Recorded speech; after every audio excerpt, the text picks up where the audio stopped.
saktan. Kailangan ko na umalis.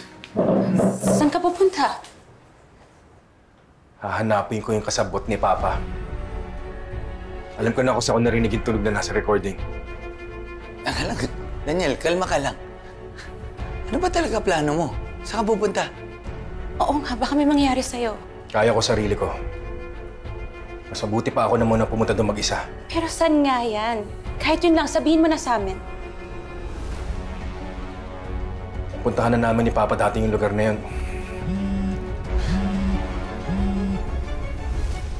Hello? Mr. Del Rosario, teacher po ako ni Luna. Gusto ko ho sana kayong makausap tungkol sa bata. Mr. Del Rosario, please have a seat.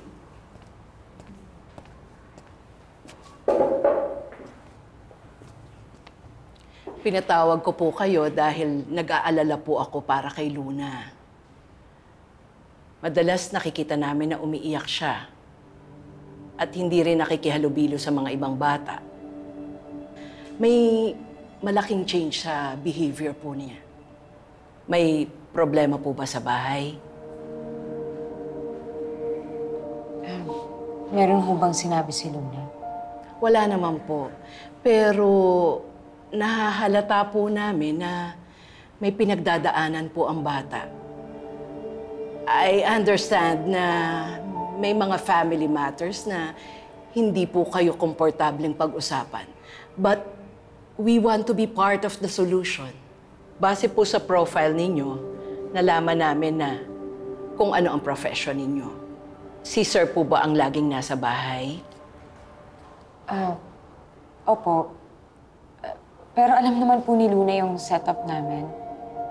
At iba naman na ho yung panahon ngayon.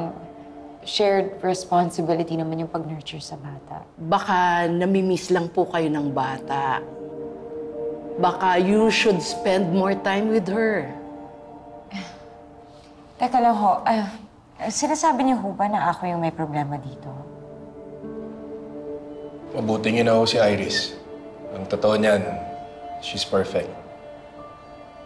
Magaling siya sa trabaho niya, pero mas magaling siya bilang ina ng anak namin. Nakikita ko kung paano niya alagaan si Luna. At never ko pa siya nakita na pagod. Ramdam ko kay Luna na totoo yun dahil iniidolo niya ang nanay niya. If that's the case, kung ano man po ang problemang pinagdadaanan ninyo, I'm sure malalagpasan nyo.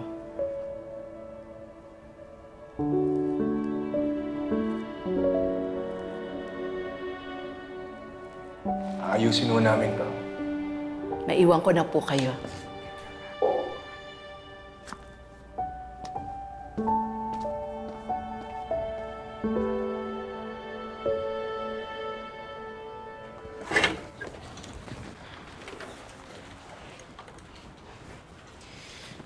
Sabi ko naman sa'yo, di mo na ako kailangan ihatid. Baka kasi nandiyan pa rin yung reporter na sunod ng sunod sa'yo. Kapag sinabi naman ng kapatid mong kaya niya mag-isa yun, kaya niya yung mag-isa. Kasabot ni Papa yung pupuntahan niya. Parang hindi ako mag-aalala.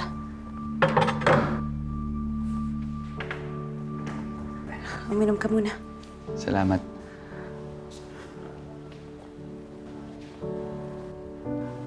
Mahilig ka pala sa dilim, no?